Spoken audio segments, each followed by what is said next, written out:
नमस्कार, जय हिंद दोस्तों। कैसे हैं आप सब? उम्मीद करता हूं आप अच्छे होंगे और अपनी तैयारी को मजबूती दे रहे होंगे। निरंतरता अपनी पढ़ाई में बनाए रखे होंगे और सभी प्रश्नों को समझ रहे होंगे। तो आज का हमारा टॉपिक है प्राचीन भारत का इतिहास एमसीक्यू। अभी तक आपने इसके दो हिस्से कर लिए।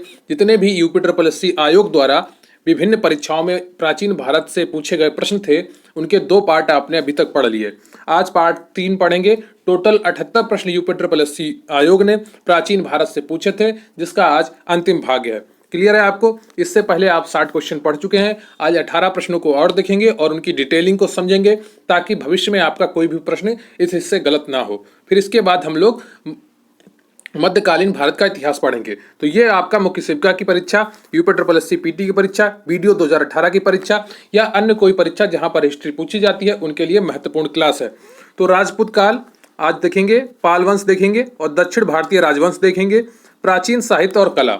इनसे जो प्रश्न पूछे गए हैं यूपी ट्रिपल एससी आयोग द्वारा विभिन्न परीक्षाओं में, उनका समायोजन आज के वीडियो में होगा और उन्हें आप डिटेल से समझेंगे। क्लियर है आपको? तो चलिए शुरू करते हैं आज का वीडियो।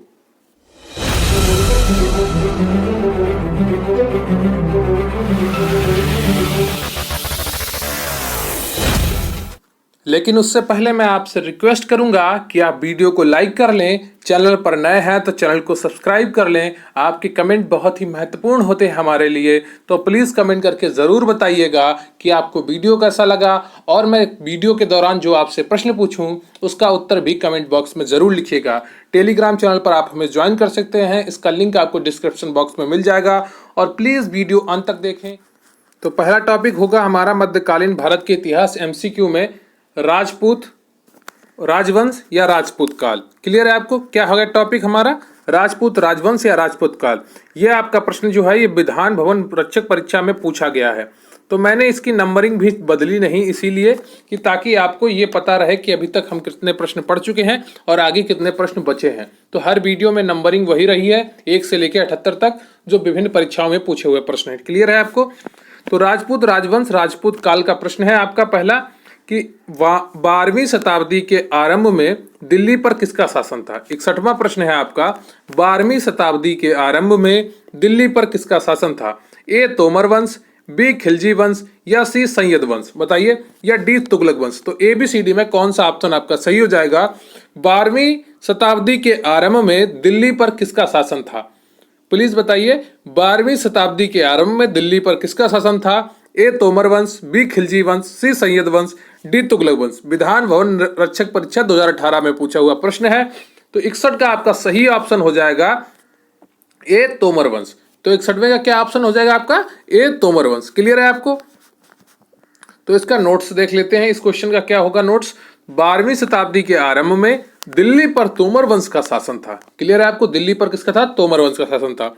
अनंग पाल ने दिल्ली के तोमर वंश की संस्थापना की थी। ठीक है, तो अनंग पाल दिल्ली के तोमर वंश का संस्थापक था।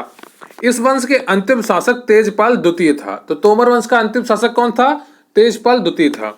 तोमर तंवर या कुंतल उत्तर पश्चिम भारत का एक गोत्र है जो जाट, गुर्जर और राजपूत जातियों में पाया जाता है। क्लियर है? तोमर क्या है?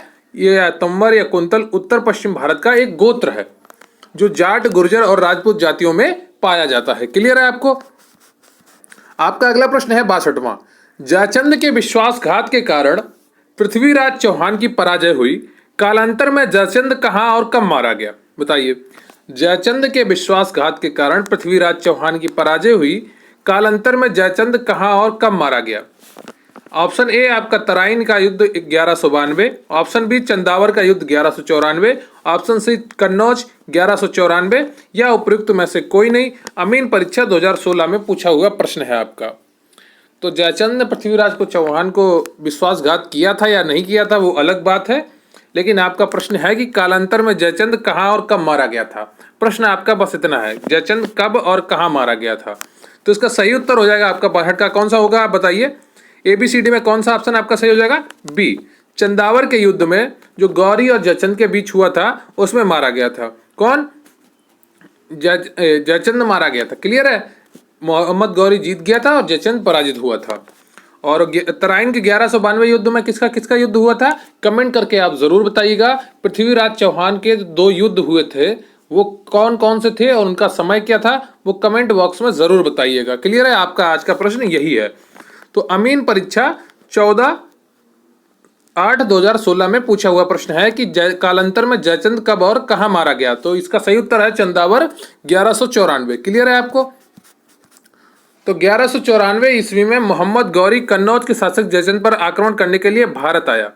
कन्नौज और इटावा के बीच चंदावर नामक स्थान पर गौरी और जयचंद के बीच युद्ध हुआ। कन्नौज और इटावा के मध्य चंदावर नामक स्थान पर गौरी और जयचंद के बीच युद्ध हुआ। जयचंद युद्ध में पराजित हो गया। जयचंद क्या हुआ? युद्ध में पराजित हो गया। क्लियर है आपको? आपका अगला प्रश्न है 63। निम्न में से कौन से वंश ने भारत के दक्षिण भाग पर शासन नहीं किया? बताइए, निम्न में से कौन से वंश ने भारत के दक्षिण भाग में शासन नहीं किया? इसका जो स्टेनोग्राफर परीक्षा 2019 में पूछा गया प्रश्न है आपका। निम्न में से कौन से वंश ने भारत के दक्षिण भाग पर शासन नहीं किया? Option A Chera, option B Pandya, option C Rajput, option D Chola. ABCD में कौन सा ऑप्शन आपका सही हो जाएगा? बताइए। तो 63 का आपका कौन सा ऑप्शन सही होगा? सी, राजपूत राजवंश जो था इसने भारत के दक्षिण भाग पर कभी भी शासन नहीं किया। क्लियर है? तो राजपूत वंश ने भारत के दक्षिण भाग पर शासन नहीं किया। 7वीं से 12वीं शताब्दी तक काल को राजपूत काल कहते हैं। जो 7वीं शताब्दी से और 12वीं शताब्दी तक था, जयचंद और पृथ्वीराज चौहान तक, उसे क्या कहते हैं? राजपूत काल कहते हैं। इस काल के महत्वपूर्ण राजपूत वंशों में राष्ट्रकूट वंश, चालुक्य वंश, चौहान वंश, चंदेल वंश, परमार वंश एवं गहड़वाल वंश आदि आते हैं। क्लियर है आपको? राजपूत वंश ने भारत के उत्तर भाग पर शासन किया, कभी भी दक्षिण भाग पर शासन नहीं किया। उत्तर भाग में क्या क्या आता है आपका? राजस्थान आता है, दिल्ली आता है, पंजाब आता है, मध्य प्रदेश आता है, उत्तर प्रदेश आता है, बिहार आता है। क्लियर है आपको? ये सब आपकी किस में आती हैं? बिहार थोड़ा पूर्वी, बिहार का थोड़ा हिस्सा आपका पूर्वी भारत में भी आ जाता है। तो पूरा बिहार तो आपका उत्तर भारत में नहीं आता है। आपका अगला प्रश्न है पाल वंश। पाल साम्राज्य भारत के किस हिस्से से संबंधित है? बताइए, पाल साम्राज्य भारत के किस हिस्से से संबंधित है? ए पश्चिमी हिस्से से, बी पूर्वी हिस्से से, सी दक्षिणी हिस्से से या डी उत्तरी हिस्से से? बताइए, पाल साम्राज्य भारत के किस हिस्से से संबंधित है? तो ये पाल वंश के प्रश्न हैं जो परीक्षाओं में पूछे गए यूपी ट्रिपल द्वारा, उनको अब हम देखेंगे। विधान भवन रक्षक परीक्षा 2018 में पूछा गया प्रश्न है आपका, पाल साम्राज्य भारत के किस हिस्से से संबंधित है? तो इसका उत्तर क्या हो जाएगा 64 का? तो 64 का आपका उत्तर हो जाएगा बी, पूर्वी हिस्से से संबंधित है पाल साम्राज्य। पश्चिम बंगाल में इन्होंने ज्यादातर शासन किया। तो पाल साम्राज्य का विस्तार भारत के पूर्वी हिस्से पे था। पाल साम्राज्य मध्यकालीन भारत का एक महत्वपूर्ण राजवंश था जो कि 750 से 1174 ईस्वी तक चला। इस साम्राज्य की स्थापना गोपाल ने की थी। इस वंश की राजधानी मुंगेर थी। पाल वंश का सबसे महान शासक धर्मपाल था जिसने विक्रमशिला विश्वविद्यालय की स्थापना की। तो ये पॉइंट आपके लिए बहुत इंपॉर्टेंट है। अगर आपसे पूछ लिया जाए कि विक्रमशिला विश्वविद्यालय की स्थापना किसने की, तो जो पाल वंश का सबसे महान शासक था धर्मपाल, उसने विक्रमशिला विश्वविद्यालय की स्थापना की। एक पॉइंट आपके लिए ये हो गया। पाल वंश का संस्थापक कौन था? तो स्थापना गोपाल ने की थी। क्लियर है आपको? इसकी राजधानी क्या थी? मुंगेर थी। तो ये छोटे छोटे पॉइंट हैं, इनको आपको ध्यान रखना है, कंठस्थ करना है, लगातार रिवीजन करते रहना है। रिवीजन करते रहेंगे तो आपका फायदा निश्चित है। रिवीजन से ही सफलता मिलती है। एक बार तो कोई भी पढ़ सकता है ना? समाचार भी तो एक बार पढ़े जाते हैं। तो आप समाचार तो पढ़ नहीं रहे हैं, नौकरी की तैयारी कर रहे हैं, तो उसका रिवीजन बहुत जरूरी है। पाल वंश का पहला शासक कौन था? देवपाल था, रामपाल था, गोपाल था या महिपाल था? बताइए, पाल वंश का पहला शासक कौन था? अगर आपने पूरा प्रश्न ऊपर वाला सही से सुना है तो इसका उत्तर आप समझ गए होंगे। जो पिछले प्रश्न की डिटेलिंग थी, अगर आपने वो सही से सुनी है, सही से समझी है, तो इसका उत्तर आपको आ गया होगा। तो 65 का क्या उत्तर होगा? पाल वंश का पहला शासक कौन था? तो इसका सही उत्तर जाए गोपाल। मैंने आपको पढ़ाया ना ऊपर कि पाल वंश की स्थापना किसने की थी? गोपाल ने की थी। कृषि प्रावधिक परीक्षा 2019 में पूछा हुआ आपका ये प्रश्न है। क्लियर है आपको? तो सी ऑप्शन आपका 65 का सही हो जाएगा। तो जो पाल वंश का संस्थापक था वो गोपाल था। वह एक योग्य और कुशल शासक था। गोपाल ने 750 से 770 ईस्वी यानी कि टोटल 20 वर्ष शासन किया।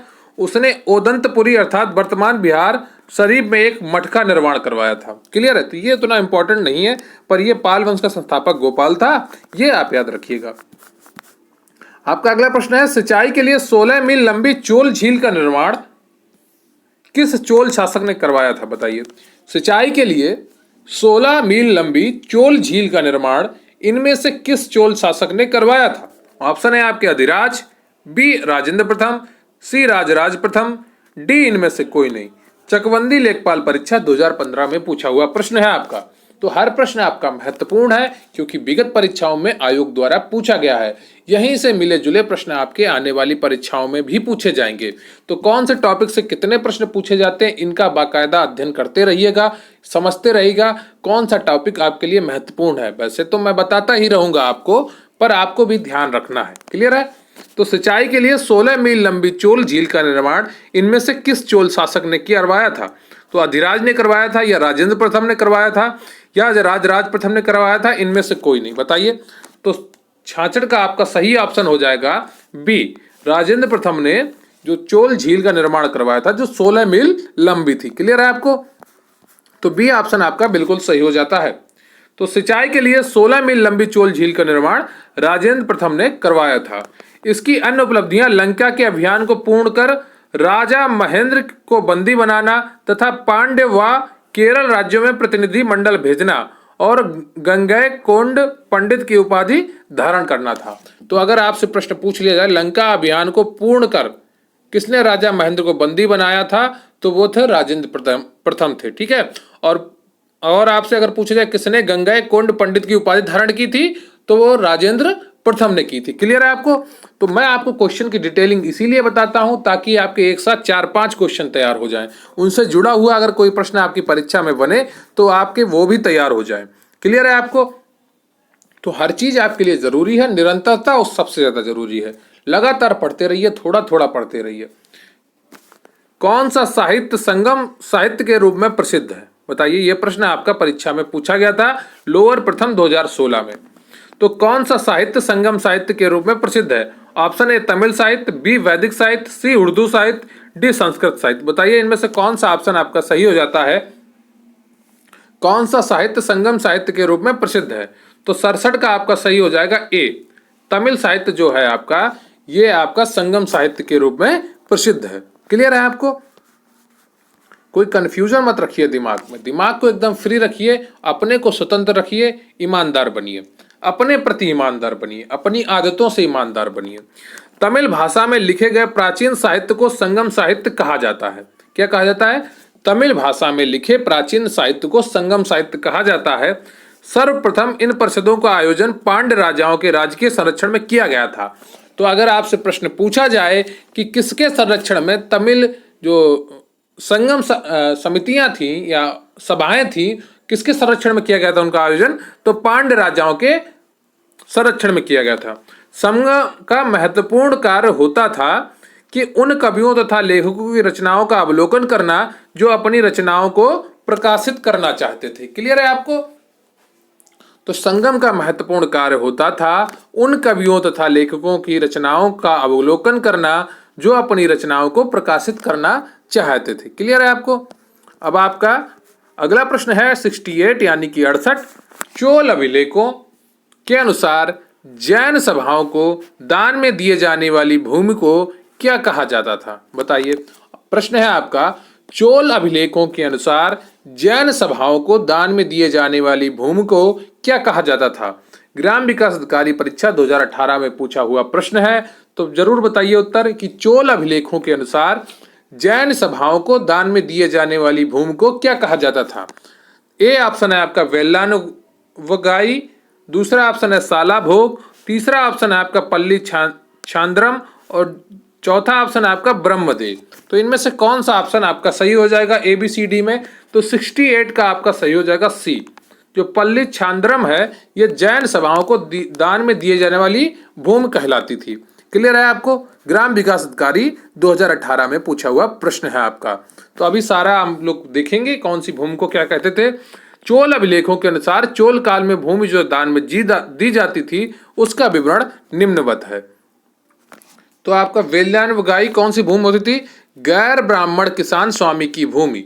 गैर ब्राह्मण किसान की स्वामी की भूमि क्या कहलाती थी? वेल्लानुवगाई कहलाती थी। ब्रह्मदेह क्या कहलाती थी? ब्राह्मणों को उपहार में दी गई भूमि ब्रह्मदेह कहलाती थी। क्या? ब्राह्मणों को उपहार में दी गई भूमि ब्रह्मदेह कहलाती थी। साला भोग क्या होता है? किसी विद्यालय के रख रखाव के लिए भूमि जो होती थी वो साला भोगी भूमि कहलाती थी। किसी विद्यालय के रख रखाव के लिए जो भूमि होती थी उसे क्या कहते थे? साला भोग भूमि कहते थे। पलिच्छांदम, जैन संस्थानों को दान की गई भूमि, जैन संस्थानों या जैन सभाओं को दान की गई भूमि क्या कहलाती थी? पलिच्छांदम। क्लियर है? देवदान या तिरुनमट्टकानी, देवदान या तिरुनमट्टकानी क्या कहलाती थी? किसी मंदिर को उपहार में दी गई भूमि, किसी मंदिर को उपहार में दी गई भूमि क्या कहलाती थी? देवदान या तिरुनमट्टकानी। पहले ये सब चलता रहता था, दान तरह तरह के होते थे, आज के समय में भी कुछ लोग करते हैं पर उतना चलन नहीं है। चोल प्रशासन में भाग लेने वाले उच्च पदाधिकारियों को पेरुंदरम एवं निम्न श्रेणी के पदाधिकारियों को सेरुंदन कहा जाता था। फिर से एक बार सुनिए, चोल प्रशासन में भाग लेने वाले उच्च पदाधिकारियों को पेरुंदरम एवं निम्न श्रेणियों के पदाधिकारियों को सेरुंदन कहा जाता था। क्लियर है आपको? बिना डाउट के लगातार पढ़िए। अब आपका जो प्रश्न है वो प्राचीन कालीन साहित्य एवं साहित्यकारों से होगा। ठीक है, तो जो उनसे जुड़े प्रश्न आपकी परीक्षाओं में पूछे गए और उनकी जो डिटेलिंग है अब हम उसे देखेंगे। तो 69 प्रश्न है आपका, मालिकाग्निमित्रम पुस्तक किसने लिखी? बताइए। फिर से प्रश्न एक बार सुनिए, मालिकाग्निमित्रम पुस्तक किसने लिखी? Option A Bharavi, option B Dandi, option C Bhasa, option D Kalidasa. UPSC lower mains 2021 में पूछा हुआ प्रश्न है आपका। तो मालिकाग्निमित्रम पुस्तक किसने लिखी है? तो इसका सही उत्तर क्या हो जाएगा आपका 69 का? तो इसका सही उत्तर हो जाएगा आपका डी, कालिदास ने लिखी है। किसने लिखी है? कालिदास ने। क्लियर है आपको? तो पुस्तक और लेखक उनके नाम कुछ देख लेते हैं। क्लियर है आपको? तो पुस्तक और लेखकों के नाम हम कुछ देखेंगे और आपका रिवीजन अच्छे से हो जाएगा। इन्हें जरूर याद कर लीजिएगा, पुस्तकों के नाम और लेखकों के, क्योंकि ये अक्सर परीक्षाओं में पूछ ली जाती हैं।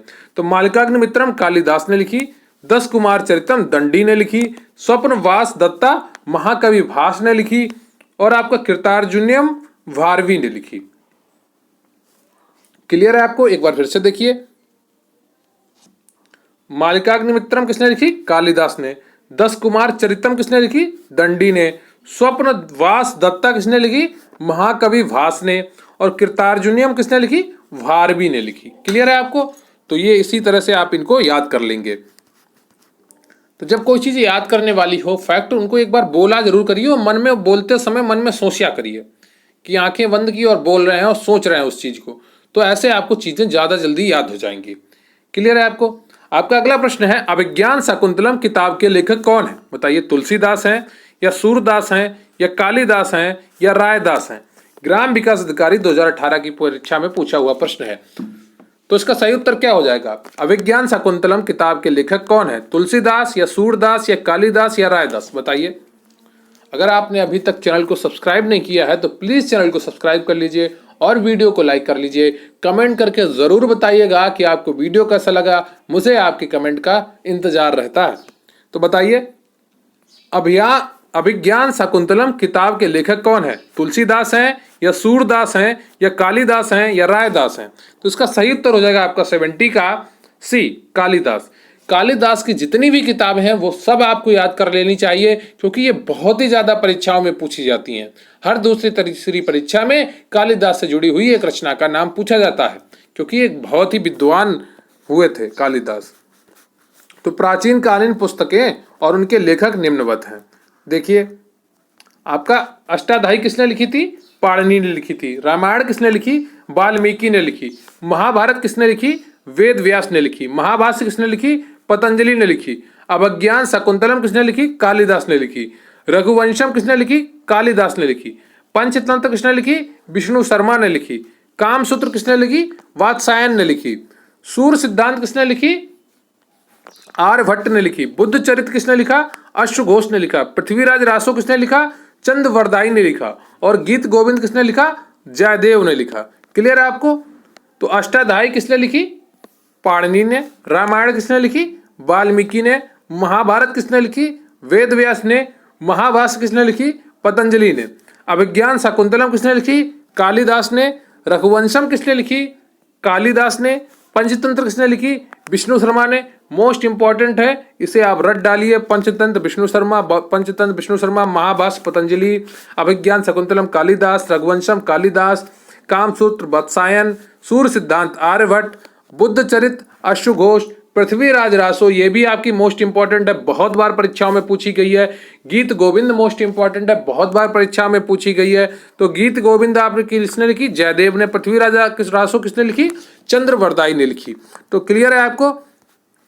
आपका अगला प्रश्न है, कादंबरी के लेखक कौन है? बताइए। यह प्रश्न भी कई बार परीक्षाओं में पूछा गया है, तो बताइए कादंबरी के लेखक कौन है? कालिदास हैं, या कौटिल्य हैं, या हर्ष हैं, या वाण है?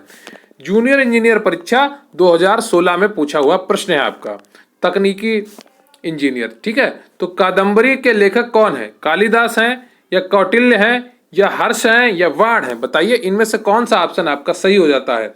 तो इसका सही उत्तर हो जाएगा आपका 71 का डी, बाण भट्ट जो थे आपके, ये कादंबरी के लेखक थे। क्लियर है आपको।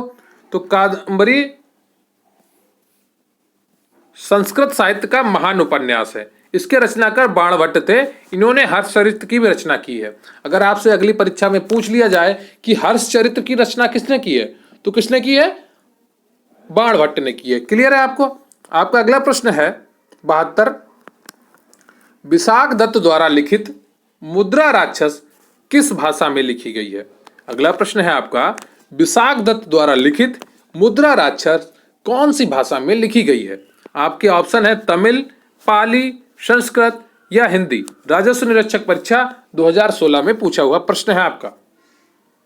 बताइए विशाख दत्त द्वारा लिखित मुद्रा राक्षस कौन सी भाषा में लिखी गई? तमिल में, पाली में, संस्कृत में या हिंदी में? तो एबीसीडी में कौन सा ऑप्शन आपका सही हो जाएगा?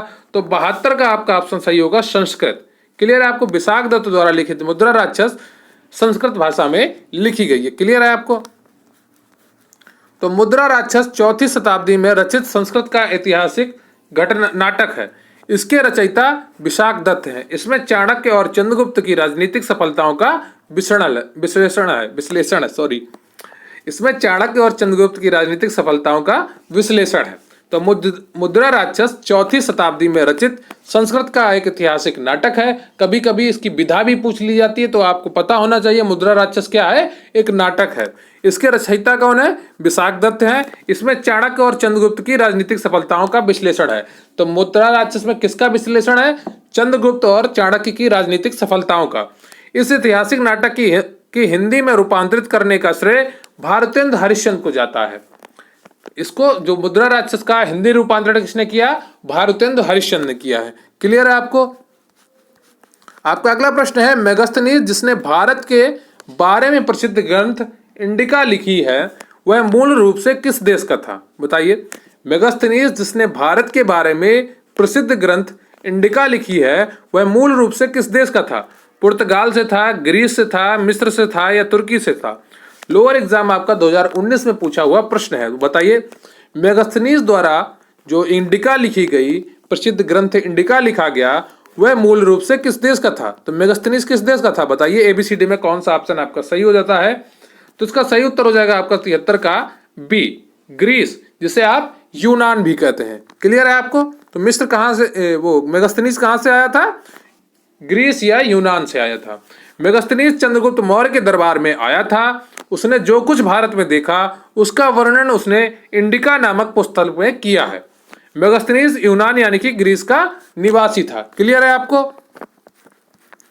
आपका अगला प्रश्न जो होगा आपका, वो प्राचीन कालीन स्थापत्य कला, चित्रकला और संगीत कला से होंगे। तो अभी जो आपके अगले 5 प्रश्न होंगे वो प्राचीन कालीन स्थापत्य कला, चित्रकला और संगीत कला से होंगे। क्लियर है आपको।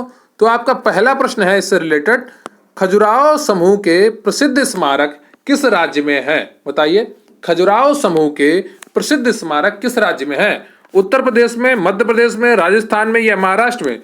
लोअर द्वितीय परीक्षा अब 2016 में शायद पूछा गया था, यहाँ पर एक नंबर मिस हो गया। ठीक है, बताइए खजुराहो समूह के प्रसिद्ध स्मारक किस राज्य में स्थित हैं? उत्तर प्रदेश, मध्य प्रदेश, राजस्थान या महाराष्ट्र? तो इसका सही उत्तर हो जाएगा आपका 74 का बी, मध्य प्रदेश में स्थित है। क्लियर है आपको। तो खजुराहो समूह के प्रसिद्ध स्मारक मध्य प्रदेश राज्य के छतरपुर जिले में स्थित है। खजुराहो के मंदिरों का निर्माण 900 से 1130 ईस्वी के मध्य चंदेल राजाओं द्वारा करवाया गया। तो लगभग 230 साल खजुराहो के मंदिरों का निर्माण होता रहा। सोचिए कितना लंबा चलता था कार्य, तब इतने अच्छे मंदिर, भव्य मंदिर बने थे। यहाँ के मंदिरों में कंदरिया महादेव का मंदिर सर्वोत्तम है। कंदरिया महादेव का मंदिर कितना है, कौन सर्वोत्तम है? कहाँ के? खजुराहो के मंदिर में। खजुराहो मंदिरों का निर्माण किसने करवाया था? चंदेल राजाओं ने करवाया था।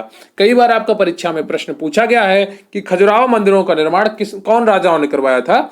तो चंदेल वंश या चंदेल राजाओं ने करवाया था। तो खजुराहो समूह के प्रसिद्ध स्मारक मध्य प्रदेश राज्य के छतरपुर जिले में स्थित है। क्लियर है आपको? आपका अगला प्रश्न है 75। कौन सा मंदिर एलोरा महाराष्ट्र में स्थित एक प्राचीन हिंदू मंदिर है जो चट्टानों को काटकर बनाए गए सबसे बड़े मंदिरों में से एक है? राज्य मंडी परिषद परीक्षा 2019 में पूछा हुआ प्रश्न है आपका। तो बताइए कौन सा मंदिर एलोरा महाराष्ट्र में स्थित एक प्राचीन हिंदू मंदिर है जो चट्टानों को काटकर बनाए गए सबसे बड़े प्राचीन मंदिरों में से एक है? ऑप्शन ए आपका Pataleshwar, option B Bhairav, option C Dudhnath, option D Kailash. बताइए इनमें से कौन सा ऑप्शन आपका सही है? तो 75 का आपका ऑप्शन कौन सा सही हो जाएगा? पातालेश्वर, भैरव, दूधनाथ या कैलाश? बताइए एबीसीडी में कौन सा ऑप्शन आपका सही है? कौन सा मंदिर एलोरा महाराष्ट्र में स्थित एक प्राचीन हिंदू मंदिर है जो चट्टानों को काटकर बनाए गए सबसे बड़े मंदिरों में से एक है? तो इसका ऑप्शन आपका डी बिल्कुल सही हो जाता है। वो मंदिर कैलाश है। डी ऑप्शन आपका सही है। क्लियर है आपका? तो 75 का डी ऑप्शन आपका बिल्कुल सही है। तो कैलाश या कैलाशनाथ मंदिर दुनिया में सबसे बड़ा एकात्मक मंदिर है। एकात्मक, ठीक है, जो एलोरा की गुफाओं महाराष्ट्र में स्थित है। क्लियर है? इसका निर्माण 8वीं शताब्दी में राष्ट्रकूट राजा कृष्ण प्रथम ने करवाया था। तो इसका निर्माण 8वीं शताब्दी में किसने करवाया था? कृष्ण प्रथम ने, राष्ट्रकूट राजा था जो। क्लियर है आपको? तो आपसे पूछ लिया जाए कैलाश मंदिर जो महाराष्ट्र का है उसका निर्माण किसने करवाया था? तो राष्ट्रकूट राजाओं ने, कृष्ण प्रथम ने करवाया था। आपका अगला प्रश्न है मथुरा कला स्कूल कब अपने शिखर पर पहुंचा? बताइए 76वां प्रश्न है आपका। मथुरा कला स्कूल कब अपने शिखर पर पहुंचा? वैदिक काल में या मौर्य काल में या मुगल काल में या कुषाण काल में?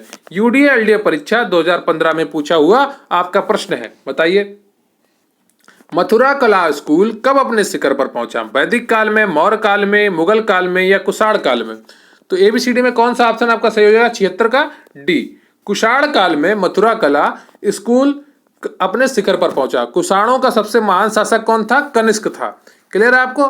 261 ईसा पूर्व उसने कलिंग की लड़ाई जीती थी।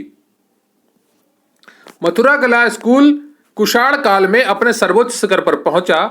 इसमें लाल बलुए पत्थर का प्रयोग हुआ है। इसे आदर्शवादी कला में और सौंदर्य की प्रधानता दी गई है। इस आदर्शवादी कला में सौंदर्य की प्रधानता दी गई है। इसमें मूर्तियों का भारी भरकम कपड़े से ढक दिया जाता था। इसमें मूर्तियों को क्या कर दिया जाता? भारी भरकम कपड़ों से ढक दिया जाता था।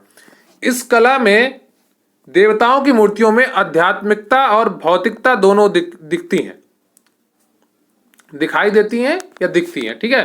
तो इस कला में देवताओं की मूर्तियों में आध्यात्मिकता और भौतिकता दोनों दिखती है। मथुरा कला में सभी धर्मों के देवी देवताओं की मूर्तियां बनी हैं। तो अगर पूछ लिया मथुरा कला में सभी कौन से धर्म के देवताओं के मूर्तियां बनी हैं, तो क्या बताएंगे? सभी धर्म के देवी देवताओं, कृष्ण, विष्णु, बुद्ध, दुर्गा, शिव, गणेश आदि, इन सब की मूर्तियां बनी हैं। अगला प्रश्न है आपका, भारत में नवपाषाण काल गुफा चित्रकारी कहाँ मिलती है? बताइए भारत में नवपाषाण काल गुफा चित्रकारी कहाँ मिलती है? अजंता की गुफाओं में या उदयगिरी में या मेहरगढ़ में या भीमबेटका में? बताइए कौन सा ऑप्शन आपका सही हो जाएगा? भारत में नवपाषाण काल गुफा चित्रकारी कहाँ मिलती है? यूडीए एलडीए परीक्षा 2015 में पूछा हुआ प्रश्न है आपका। तो बताइए 77 में कौन सा ऑप्शन आपका सही हो जाएगा? भारत में नवपाषाण काल गुफा चित्रकारी कहाँ मिलती है? तो 70 का कौन सा ऑप्शन आपका सही हो जाएगा? डी, भीमबेटका में। क्लियर है आपको? तो भारत में नवपाषाण गुफा चित्रकारी मध्य प्रदेश की भीमबेटका से मिली है। मानव शरीर ढकने के लिए पशु चर्म पत्तों एवं छालों का प्रयोग करता था, परंतु इस काल में उसने वस्त्र निर्माण सीख लिया। ठीक है, मानव शरीर ढकने के लिए पशु चर्म पत्तों एवं छालों का प्रयोग करता था, परंतु जो नवपाषाण काल था इसमें उसने वस्त्र निर्माण करना सीख लिया। भीमबेटका में प्रयुक्त रंग इस तथ्य की पुष्टि करते हैं कि उसने वस्त्रों को रंगने की शुरुआत की थी। क्लियर है आपको? तो भारत में नवपाषाण काल गुफा चित्रकारी मध्य प्रदेश की भीमबेटका से मिली है। ये इंपॉर्टेंट है आपके लिए। आपका अगला और प्रश्न है कि प्रागैतिहासिक काल की चित्रकारी वाली प्रसिद्ध पंचमुखी गुफाएं निम्नलिखित में से किस जिले में स्थित हैं? बताइए। 78वां प्रश्न है आपका। यह विधान भवन रक्षक परीक्षा 2018 में पूछा गया है। प्रागैतिहासिक काल की चित्रकारी वाली प्रसिद्ध पंचमुखी गुफाएं निम्नलिखित में से किस जिले में स्थित है? Option A Mirzapur, B Varanasi, C Sonbhadra, D Chandauli. बताइए इनमें से कौन सा ऑप्शन आपका सही है? प्रागैतिहासिक काल की चित्रकारी वाली प्रसिद्ध पंचमुखी गुफाएं निम्नलिखित में से किस जिले में स्थित है? तो इसका सही उत्तर हो जाएगा आपका 78 का सी, सोनभद्र में स्थित है। ठीक है, क्लियर है आपको? तो कोई कंफ्यूजन मत रखिए और निरंतर पढ़ाई करते रहिए। निरंतरता ही सफलता की सबसे बड़ी कुंजी है। प्रागैतिहासिक काल की चित्रकारी वाली प्रसिद्ध पंचमुखी गुफाएं उत्तर प्रदेश के सोनभद्र जिले में स्थित है। प्रागैतिहासिक काल की चित्रकारी वाली प्रसिद्ध पंचमुखी गुफाएं उत्तर प्रदेश के सोनभद्र जिले में स्थित है। ये विंध्याचल और कैमूर श्रेणियों की गुफा आश्रयों में स्थित है। लगभग 250 राग कला पेंटिंग है। लक्ष्मण, पंचमुखी, कौआ, खो और लखमा के गुफा आश्रयों में पेंटिंग उल्लेखनीय है। ठीक है, तो क्लियर है आपको? तो प्रागैतिहासिक काल की चित्रकारी वाली प्रसिद्ध पंचमुखी गुफाएं उत्तर प्रदेश के सोनभद्र जिले में स्थित है। ये इंपॉर्टेंट है और ये विंध्याचल और कैमूर श्रेणियों की गुफा आश्रयों में स्थित है। इतना आपको ध्यान रखना है। तो ये रहे आपके प्राचीन भारत के टोटल एमसीक्यू, जो प्राचीन भारत के इतिहास के टोटल एमसीक्यू जो विभिन्न परीक्षाओं में अब तक आयोग द्वारा पूछे गए हैं। कौन से आयोग? यूपीएससी अधीनस्थ सेवा चयन आयोग। तो इस तरह के प्रश्न आयोग पूछता है, आपने ये समझ लिया होगा। तो जो आपका प्रश्न है कि पृथ्वीराज चौहान ने कौन से दो युद्ध लड़े थे और उनकी तारीख क्या थी और कहां कहां पर हुए थे, उनको कमेंट बॉक्स में आपको लिखना है। क्लियर है आपको? तो मैं आपको एक छोटी सी जानकारी और दे देता हूं, फिर आपका ये वीडियो समाप्त हो जाएगा। मुख्य सेव का स्पेशल पीडीएफ बैच हमारे चैनल पर चल रहा है, जिसकी फीस मात्र 450 रुपए है। मुख्य सेव का गरिमा बैच इस बैच का नाम है। तो टेलीग्राम पर आप इससे QRC हेल्प सर्च करके जुड़ सकते हैं। सभी क्लासेस की पीडीएफ आपको प्रोवाइड कराई जाएगी, नोट्स की पीडीएफ आपको प्रोवाइड कराई जाएगी, 10 फुल पेपर जैसे मॉक टेस्ट और उनका सोल्यूशंस भी आपको कराया जाएगा। तो अगर आपने संकल्प लिया है ये नौकरी हासिल करने का मुख्य सेव का कि तो आप इस बैच से जरूर जुड़िए, आपको 101% फायदा मिलेगा, ये मेरी गारंटी है। जितने भी सब्जेक्ट आपके होंगे सिलेबस में ऑफिशियल, उन सबकी पीडीएफ आपको प्रोवाइड कराई जाएगी। इसके अलावा आपको करंट अफेयर्स की पीडीएफ भी प्रोवाइड कराई जाएगी। जितने भी चैनल टेस्ट सीरीज हमारे चैनल पर चलेंगी उनकी पीडीएफ भी आपको प्रोवाइड कराई जाएगी। तो अगर आपको दृढ़ संकल्पित है अपनी नौकरी को लेकर, अच्छे से मेहनत कर रहे हैं, तो इस बैच से जरूर जुड़िए। मात्र 450 रुपए में आप 40,000 तक की नौकरी का सफर तय कर सकते हैं। टेलीग्राम पर आप QRC हेल्प सर्च कर सकते हैं या इसका लिंक आपको डिस्क्रिप्शन बॉक्स में मिल जाएगा। क्लियर है आपको? तो मुख्य सेव का स्पेशल पीडीएफ बैच से जरूर जुड़े। तो आज आपका ये प्राचीन भारत के इतिहास MCQ समाप्त हुए। इसमें आपने टोटल 78 MCQ किए जो विभिन्न आयोग द्वारा विभिन्न परीक्षाओं में पूछे गए हैं। आज आपने पढ़ा राजपूत काल, पाल वंश, दक्षिण भारतीय राजवंश, प्राचीन साहित्य और कला। टोटल आपने इतनी चीजें पढ़ी हैं। बाकी आप अन्य परीक्षा अगले वीडियो में कल से आप मध्यकालीन भारत का इतिहास शुरू हो जाएगा, तो उसे भी आप अच्छे से पढ़िएगा ताकि आपकी परीक्षा की पूरी तैयारी हो सके। तो प्लीज चैनल को सब्सक्राइब कर लीजिए, वीडियो को लाइक कर लीजिए और कमेंट बॉक्स में जरूर बताइएगा आपको वीडियो कैसा लगा। मुझे आपके कमेंट्स का इंतजार रहता है। तो बहुत बहुत धन्यवाद आपका। जय हिंद, जय भारत।